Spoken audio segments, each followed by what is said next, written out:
ఈ ఉగాది నుండైనా కోటీశ్వర్లవ్వాలనే కలను నెరవేర్చుకోండి. వెంటనే జేకేఆర్ గురువు గారికి కాల్ చేసి అపాయింట్మెంట్ తీసుకోండి. నమస్కారం. సుమన్ టీవీ ప్రేక్షకులందరికీ శ్రీ విశ్వవసునామ సంవత్సర ఉగాది పండుగ శుభాకాంక్షలు. నమస్తే అమ్మా. నమస్తే అమ్మా. అందరికీ కూడా విశ్వావసు ఉగాది శుభాకాంక్షలు. మీకు కూడా అమ్మా సంవత్సరాది శుభాకాంక్షలు. ఎస్. సో తెలుగువారి సంవత్సరాది ఉగాది పంచాంగ శ్రవణం కోసం అయితే బీభత్సంగా వెయిట్ చేస్తూ ఉంటాం. అందులో ఈసారి మాత్రం కొన్ని రాసుల వారికి బాగుంది బాగాలేదని ఫుల్ హడావుడి టెన్షన్. ఈసారి అలాగే చెప్తారమ్మా, ఎప్పుడైనా అంతే. ఈసారే కదా, ఎప్పుడైనా ఒకళ్ళకి బాగుంటుంది, ఒకళ్ళకి బాగుండదు. ఏసీ వేస్తే ఆస్తమా రోగికి బాధగా అనిపిస్తుంది, దేని వాళ్ళకి బాగున్నట్టు అనిపిస్తుంది. అబ్బా, ఎంత సింపుల్ గా చెప్పేశారమ్మా అసలు. అంతే కదా అమ్మ. మరి మీరు ఎప్పుడైనా చెక్ చేసుకుంటారా? Do you believe in all that? ఇవేం ఎంతుంది, ఆదాయం ఎంతుంది సీక్రెట్ గా? లేదమ్మా, యు డోంట్. ఎందుకంటే డూ ద బెస్ట్. ఒకవేళ నాకు మంచి జరిగేది ఉందనుకో, I will lose my thrill. చెడు జరుగుతుందని ఉందనుకో, జరుగుతుందో లేదో తెలియదు కానీ వాటి నుంచి ఏడుస్తూ కూర్చుంటా. ఎందుకు వచ్చింది? జరిగేది జరుగుతుంది, దేవుణ్ణి నమ్ముతాం. జనరల్ గా అయితే వింటాం, ఎందుకంటే పంచాంగ శ్రవణం తప్పనిసరిగా చెయ్యాలి అని ఉగాది యొక్క విధుల్లో ఒకటి కనుక తప్పనిసరిగా వింటాము. విన్న దాన్ని ఎందుకు ఎంతవరకు మనకు ఉపయోగపడుతుందో అంతవరకే ఉంచుకోవాలి కానీ ఏం జరుగుతుందో ఆదాయం ఎంత కందాయం ఎంత అంటే జనరల్ గా మామూలుగా ఉంటుంది. ఈ సంవత్సరంలో ఆదాయం పెట్టుకొని ఈ సంవత్సరం ఆదాయం ఎక్కువ, ఆదాయం తక్కువ, ఖర్చు ఎక్కువ అని ఉందనుకో. ఉదాహరణకి అంటే కొంచెం ఆదాయం తక్కువగా ఉంది, ఖర్చు ఎక్కువగా ఉంది కనుక ఫంక్షన్స్ అవి పెద్దగా పెట్టుకోకుండా ఉందాము, కన్నాళ్ళు ఆగుదాం, అంతవరకే. అంతకు మించింది ఏం లేదు. సో సీక్రెట్స్ బిహైండ్ ఉగాది అసలు ఎందుకు వచ్చింది, ఎలా వచ్చింది, పేర్లు ఎందుకు వచ్చాయి, ఉగాది రోజు తప్పనిసరిగా మనం చేయాల్సిన పనులు ఏంటి, ఈ డేని మనం అసలు 31st డిసెంబర్ కాకుండా ఈ డేని మనం ఎట్లా వెల్కమ్ చేయాలి తెలుసుకుందాం అమ్మా. వసంత ఋతువులో చైత్రమాసంలో శుక్లపక్షంలో మొదటి తిథి రోజున సూర్యోదయ సమయానికి బ్రహ్మగారు సృష్టి చేసి ఇవాల్టి నుంచి కొత్త సృష్టి ప్రారంభం అని చెప్పాడట. అది చైత్రే మాసే జగద్బ్రహ్మ ససత్య ప్రథమే అని చెప్పి దాని గురించి చెప్తారు. అంటే ఇది సృష్టి మొదలు అని చెప్పినటువంటి రోజు కనుక ప్రారంభం గనక మనం చేసుకునే ఉగాది ఏమిటి అంటే ఈ భూమికి పుట్టినరోజు పండగ. భూమికే నిజంగా కదమ్మా. అంతే కదా. అసలు అన్ని మనం చూస్తున్నాం రోజు మనకు తెలియకుండానే డ్రై లీవ్స్ అయిపోయి అప్పుడే కొత్త చిగుర్లు వచ్చి కొత్త ఆకులు వచ్చి ఫ్రెష్ గా అనిపిస్తుంది. ఎలా అనిపిస్తుంది మనకి? భాగ్యనగరంలో ట్రాఫిక్ వల్ల దుమ్ము పడినటువంటి చెట్లు కూడా చిగుళ్ళ మీద ఇంకా దుమ్ము పేరుకోదు గనక నవనవలాడుతూ చిగుళ్ళు కనపడతాయి.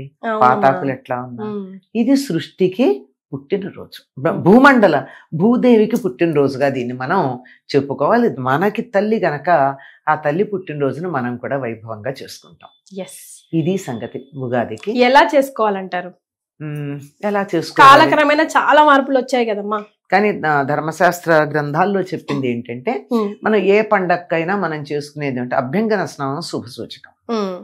నువ్వుల నూనె పెట్టుకుని నలుగు పెట్టుకుని అప్పుడు తల రుద్దుకోవడం అంటాం. అంటే షాంపూ కావచ్చు ఈ రోజుల్లో. పూర్వం అయితే షీకాయి కుంకుడుకాయి వాటిలతో. మరి పంజాబీలు దేంతో రుద్దుకుంటారో తెలుసా మీకు? పుల్ల పెరుగులో శనగపిండిలో పుల్ల పెరుగు వేసి దాన్ని తయారు చేసి దాన్ని తలకు పెట్టుకుని రుద్దుకుంటారు.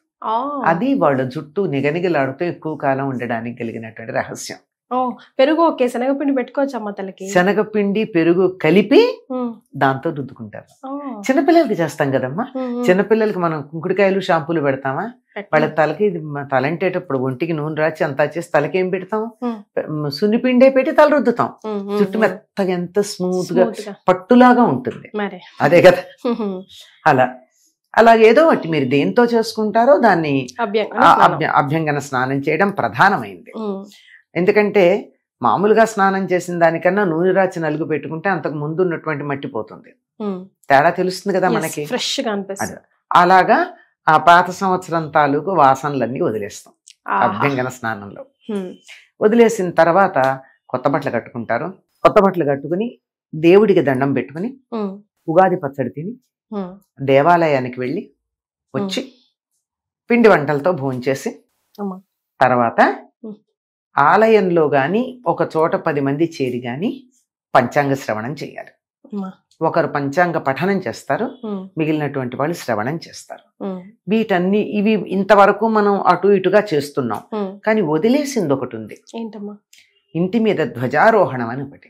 ఓ, ధ్వజారోహణం అంటే ఇంటి మీద జెండా ఎగరేయడం. ప్రతి ప్రతి ఇంటికి ప్రతి ఇంటికి వేసుకోవాలి. అంటే ఈ రోజు. దేనికి? ఉమ్, జెండా దేనికి ఎగరేస్తాం? ఉమ్, ఉమ్, విజయాన్ని సాధించినప్పుడు ఎగరేస్తాం. ఉమ్, మనకు కూడా ఉంది కదండి, దేశ నాయకులు అటువంటి వారు ఎవరైనా పోయినప్పుడు విషాదంగా ఉంటే ఏం చేస్తున్నాం? జెండాని దింపుతాం. ఉమ్, మనం ఉత్సాహంగా ఉంటే దేశానికి స్వాతంత్రం వచ్చింది అంటే ఏం చేస్తున్నాం?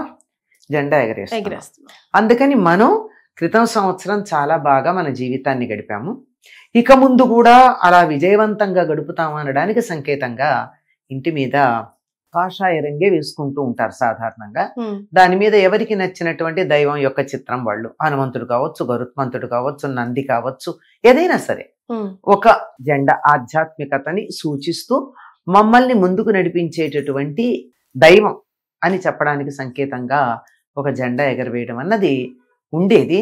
ధర్మశాస్త్ర గ్రంథాల్లో ఉంది, ఇప్పటికీ దేవాలయాల్లో చేస్తారు. ఉమ్, సంప్రదాయంగా ఉన్న దేవాలయాలమ్మ. ఆ. కొత్తగా పుట్టుకొచ్చిన వాటిల్లో అసలు వాళ్ళకి ఏమీ తెలియని కూడా తెలియట్లా, మరి. అక్కడ ఎగరవేయడం జరుగుతుంది. ఉమ్. ఇది ఈ 7 అంశాలు తప్పనిసరిగా ఉగాది నాడు చేస్తాం. షడ్రుచుల సంగతి అవి అదే ఉగాది పచ్చడి అన్నాం కదా, ఉమ్. ఉగాది పచ్చడిలో 6 రుచులు ఉన్నాయి. Yes. ఈ 6 రుచులు ఎందుకంటే జీవితంలో ఉండేటటువంటి 6 రకాలైన భావాలు, వీటన్నిటిని సమానంగా స్వీకరించాలి. ఒక్క తీపే తింటూ కూర్చుంటే డయాబెటీస్ వస్తుంది నాన్న, కొంచెం చేదు కూడా తిను, అప్పుడు దానికి బ్యాలెన్స్ అవుతుంది. చేదు తిన్నాక తీపి యొక్క రుచి నీకు బాగా తెలుస్తుంది. అంతే కదమ్మా, ఒక రుచి లేకపోతే ఇంకో రుచికి ఇంకో అర్థమే రుచి లేదు తెలియదు మనకి. కొంచెం సేపు తీపి తిన్నాక ఏం చేస్తాం మనం? ఇంత అయినా మళ్ళీ ఏదైనా కారం కారం తింటాం. కారం తినందే మళ్ళీ మనకేం తోచదు, కనీసం మంచినీళ్ళు కూడా తాగబుద్ధి అవదు మరి కదా. ఎగ్జాక్ట్. కనుక అన్ని రుచులు కావాలి అని చెప్తూ ఈ అన్ని రుచులు శరీరానికి అవసరం. ఇది కానీ మనం ఇప్పుడు అలవాటు చేయకపోతే రేపు పొద్దునే కాకరకాయ కూర తినను అంటాడు. ఆరోగ్యం ఏమవ్వాలి?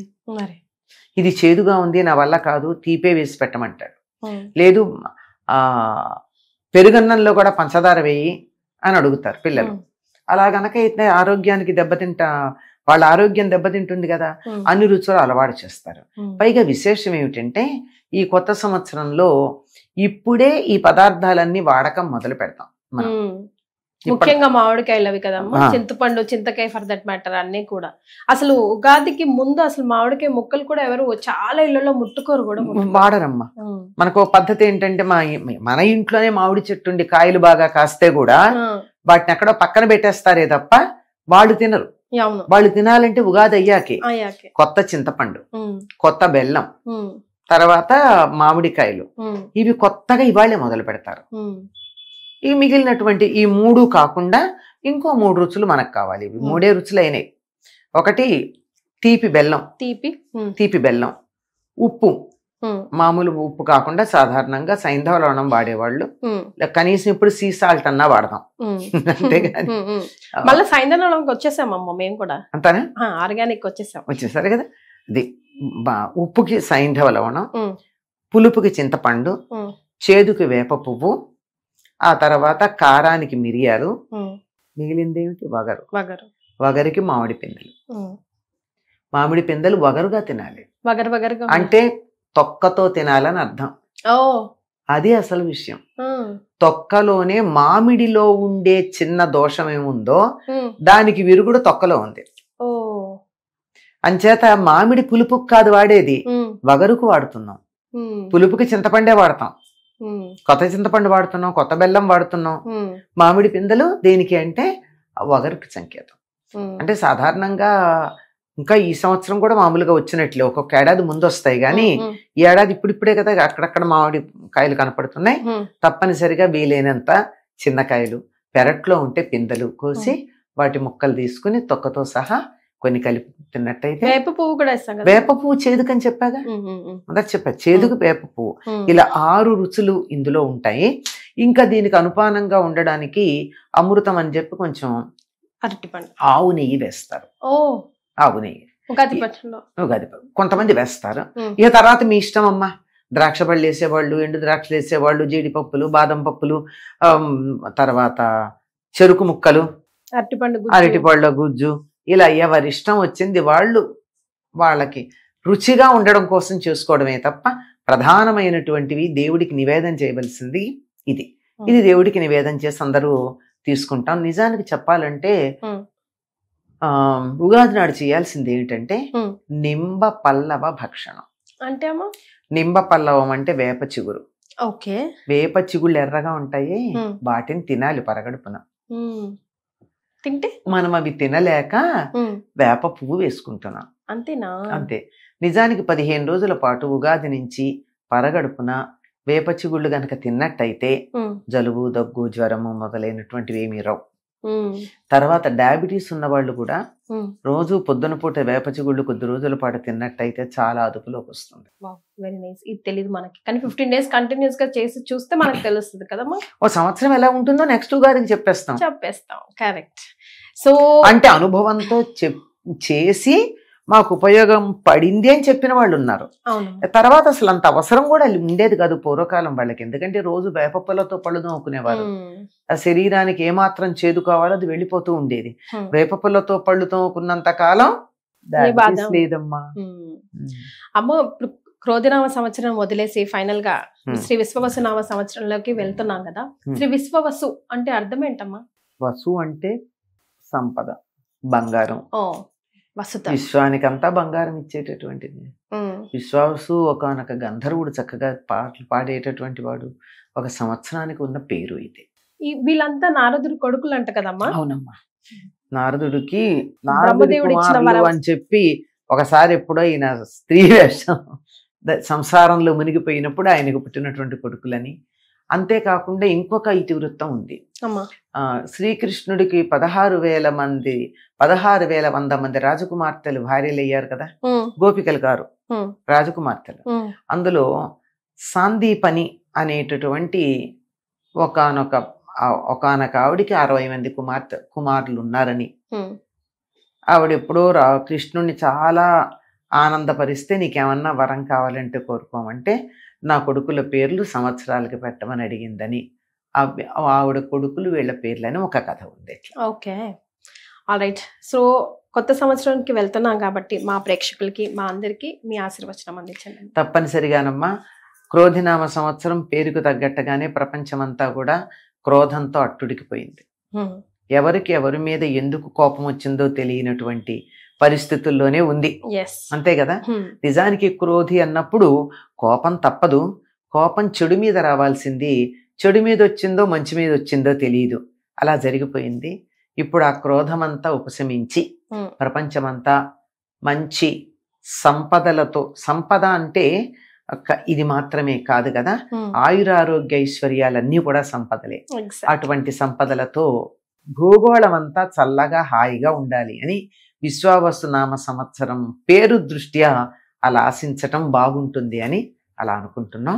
అందరికీ కూడా ఆయురారోగ్యైశ్వర్యాలు పుష్కలంగా ఉండాలి అని ఈ విశ్వావసు నామ సంవత్సర ప్రారంభంలో సంవత్సరాదిని ప్రారంభించుకుంటాం. ఎందుకంటే ఏదైనా సరే first impression is best impression అంటారు. మొట్టమొదటి ఎలా ఉంటే తర్వాత అంత అలా ఉంటుందని మనకు ఒక అభిప్రాయం ఉంది. ఉగాది నాడు ఎలాగా గడిస్తే సంవత్సరం అంతా అట్లా ఉంటుంది అనే నమ్మకం కనుక ఆ ఉగాది మనకి సంపత్పూర్ణంగా ఉండి అందరికీ కూడా సంపదలు ఉండాలి అని కోరుకుంటున్నాను. థ్యాంక్ యూ సో మచ్ అమ్మా. ధన్యవాదాలు.